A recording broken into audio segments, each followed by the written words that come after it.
Blog post.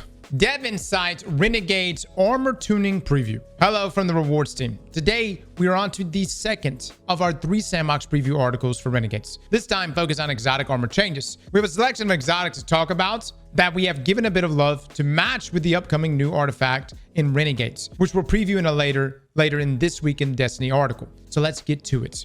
Hunter exotics. Graviton Forfeits. Graviton Forfeit was once a workhorse exotic in Destiny 1, but it struggled to find value in Destiny 2, especially after Void 3.0. With how abundant access to invisibility is nowadays, we've shifted this exotic into a kill streak, invis streak exotic that charges up your neutral game as you fade in and out of invisibility. It now grants improved grenade, melee, and class ability recharge rates for a moderate duration each time you become invisible. Effect stacks up to 3 times. Effect time does not deplete while you're invisible. Add 3 stacks of the buff. Successive triggers additionally grant a portion of Void Overshield. Oh my god. Bungie really likes it when you guys go invis. Omnioculus. Given the success of other more support-centric exotics, we're leaning Omnioculus into a more potent support role to allow hunters to fill in a bit of that more selfless fire team role. Granting the effect of Beyond the Veil to allies now also starts their health and shield regeneration. This only applies to allies and not to the hunter themselves. Shax is watching. Wow. Okay. Lucky Raspberry.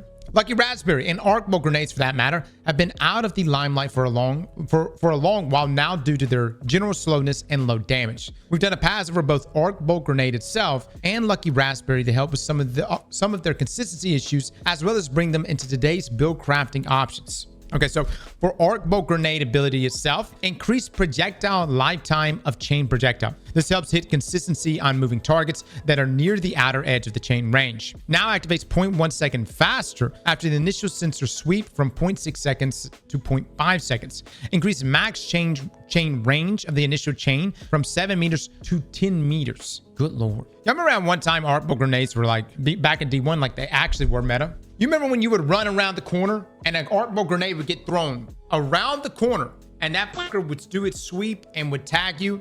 They didn't increase the damage though. That doesn't need it. It just needs consistency. It needs consistency more than anything, which they've added here. Now the exotic armor itself now always applies jolt and arc bolt grenade hits, returns arc bolt energy on any application of the jolt debuff. Oh my god. Or triggering the jolt chains on a target already affected by the debuff. So it returns arc bolt energy on any application of the jolt debuff. So if you got a weapon and it's jolting V-back or volt shots or anything, you will be getting back arc bolt grenade energy.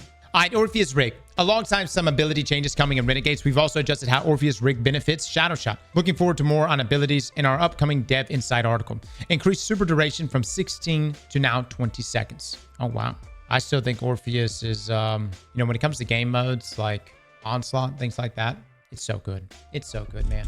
It didn't even need it. That's the thing, yeah. This didn't even need it. All right, Gemini Jesters. As mentioned in our Renegades weapon tuning article, Gemini Jester has been updated to use the new Universal Disorient Invert. To keep the debuff effect versus players as similar as possible, we gave it some adjustments that should help it feel nearly identical to how it was prior, if not slightly more effective. We also gave it a small bump in duration against PvE combatants. So increase Disorient duration against players from 0.5 seconds to 1 second. In addition to applying Disorient, Misdirection also removes opposing players' HUD for 2 seconds. And increase Disorient duration against PvE combatants from 2 seconds to 3 seconds. All right, so increase the disorient duration against players from 0.5 to now 1 second. In addition to applying the disorient, Misdirection also removes opposing players' HUD for 2 seconds.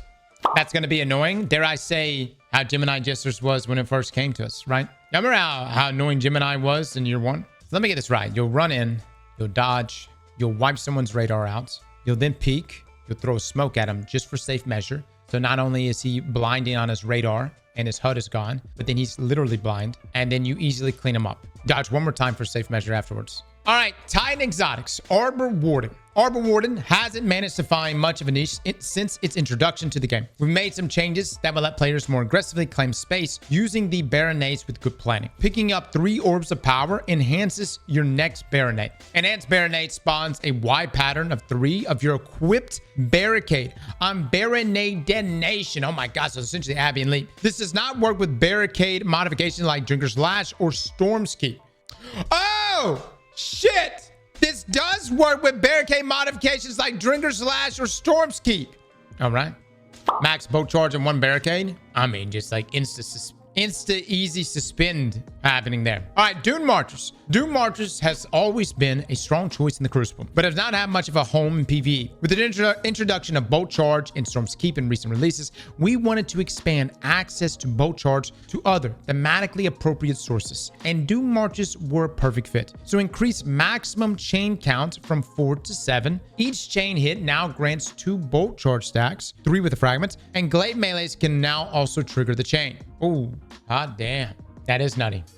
Ursa Furiosa. We're making some lighter quality of life improvements and bug fixes to Ursa Furiosa. In particular, the difficulty of an activity scaled, how much each absorbs attack scaled the super refund, but not the grenade refund, which made that part of the perk feel weaker in easier content. So it should now properly gain super energy if damage is blocked while the player has an overshield. Super energy stored is no longer scaled based on enemy difficulty. Super energy refund meter fill rate is doubled in at power activities. Super energy refund meter fill rate is buffed by about 13.6% and minus 40 power activities. So it continues to scale in more difficult activities. Block to win, boys. Block to win.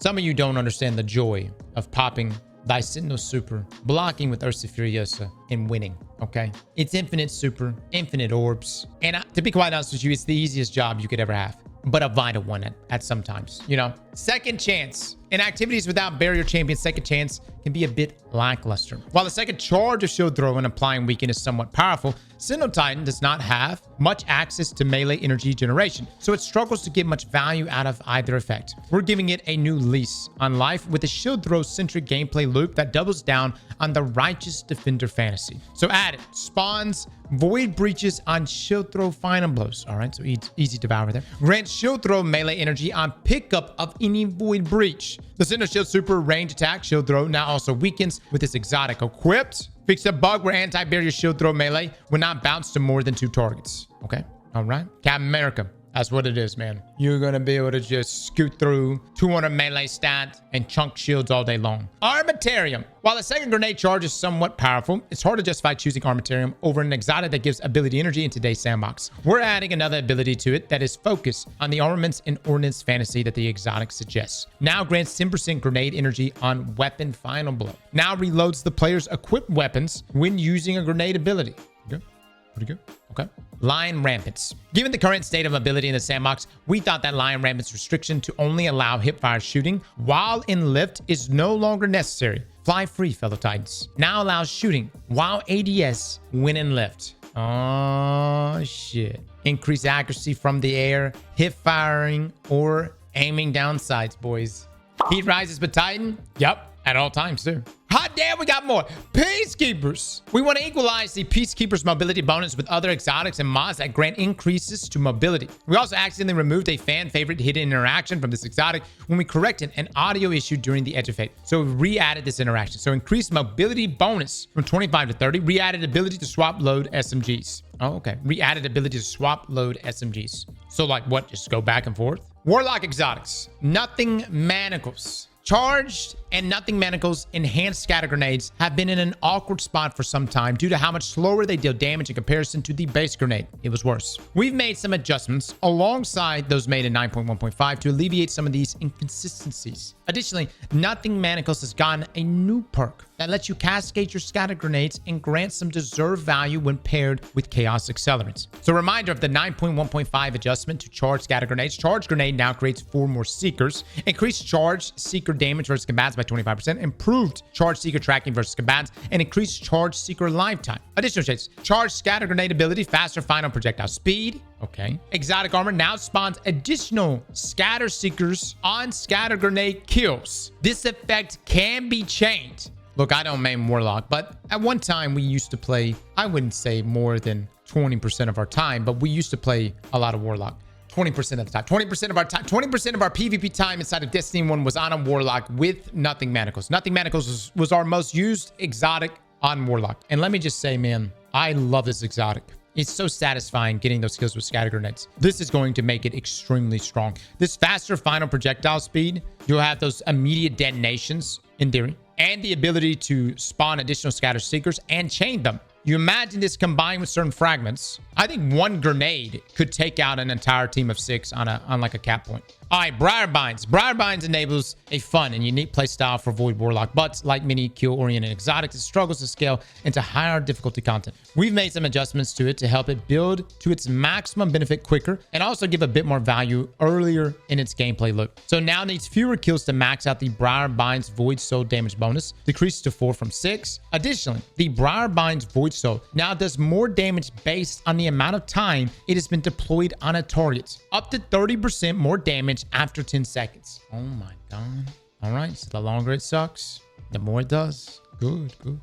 All right, Storm Dancer's Brace. The potency of Storm Dancer's Brace is almost entirely tied to the power of Storm Trance itself. In the same way we have for some of the other super specific exotics, we've added a bit of a neutral play to Storm Dancers and also a bit of quality of life to its damage bonus to help it scale better in today's sandbox. So while Storm Trance is equipped, it now grants Bolt Charge for arc ability hits when amplified. Storm Trance's damage bonus now builds on hits instead of kills. Increase max count to compensate. Now needs 30 hits to cap. Top end damage bonus is unchanged. Good God almighty, dude. That's all you need. That's all you need. It's actually fantastic for DPS because you essentially just blow your load super fast. On just hits, boys, you'll be able to get the max stacks. Good. This is good. This is good. I didn't think there would be a moment where I was going to be excited about Storm Dancer's Brace, but here we are. Winter's Guile. Warlocks have a much harder time scaling into melee-centric builds than both Titans and Hunters. Rather than updating Winter's Guile to essentially be the newer version of Worm God's Grasp, but for Warlocks, we decided on a more arcane twist. We ended up with a more Warlock-flavored version of that, incentivizing smart build crafting